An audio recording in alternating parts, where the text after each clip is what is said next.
Hello, it's been a while. Let's take Omens by Lamb of God for a run. Let's get going. And the watch is on, the music's on, and we're off going. Let's go, go, go, go, go. Ah, there's a note in that opening riff that sounds like a bell being forged by a blacksmith.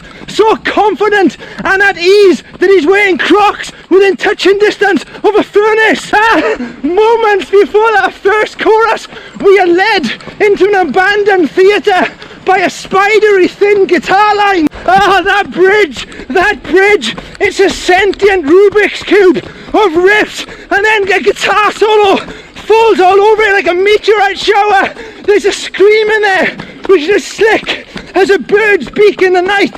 The reference to the Raven and Nevermore. This is Edgar Allan Poe levitating above a mosh pit. I'm out of practice, I'm struggling already. That guitar on Vanishing, it starts and it sounds like you're behind the amp. Then suddenly you're in the middle of the studio. Oh my God, we are going fast, we are going fast. I think I just heard a reference to Moldora then. This music definitely occupies the same haunting and surreal realm as the poetry of Poe and Latremont. I think that's how you say it. To the grave.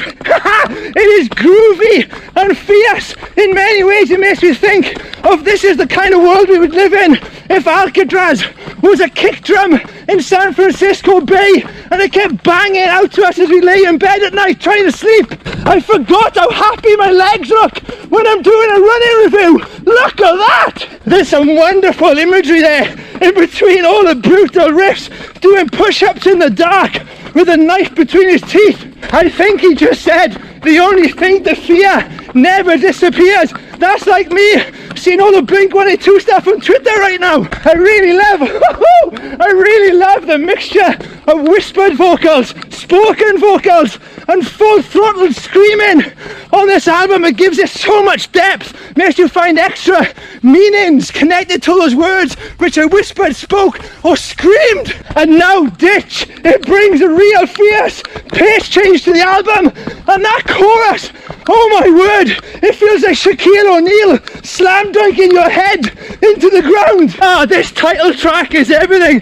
It starts off like a volcano, kind of giving off a thin ribbon of smoke in the distance. The next thing you know, it's spewing lava all around your ensuite and you're engaged in a fierce battle with your BD. Riff after riff on this song is sensational. The whole thing feels like it's filled with this reckless abandonment. The signs are there that the end is in sight, but we ignore them.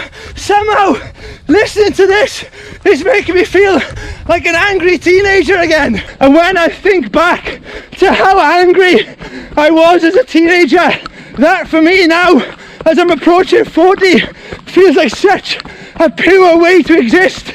I kind of miss it, apart from the spots and curly hair. Sometimes there's nothing more pathetic than growing comfortable with your life. We are all lost. That's kind of the way of the modern world because there's so much consuming us. This album encourages you to let go, to deliberately get lost, to go as far into those dark corners as you can, and not be afraid.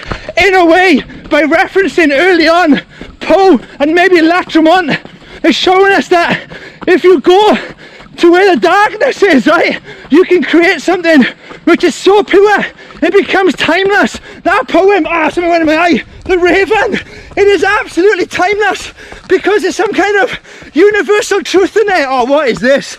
I gotta get it out. Oh my word, that emergency in the ensuite has escalated. We are now flooding Gomorrah. I got a stitch in my shoulder. I haven't had one of those for years. A wonderful mixture there in the lyrics of everything being certain to fail and us experiencing one more day in paradise. That's it.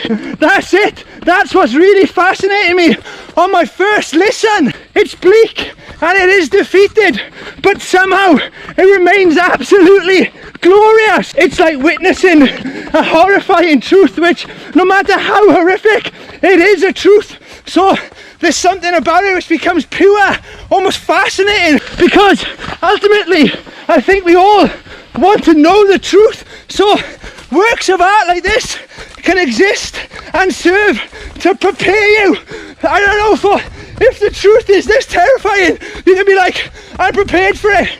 I've been running to the new Lamb of God album. Bring it on. Like Ill Design says, loss of reality, obsessing over control. Admit you have no control and then plunge yourself deep into the heart of things. That's what this album feels like. It feels like a slow motion fall through the void. And you know what? Sometimes that can produce a great run like this. I'm absolutely flying along. The absurd beauty of it. We are doomed and it's our own fault.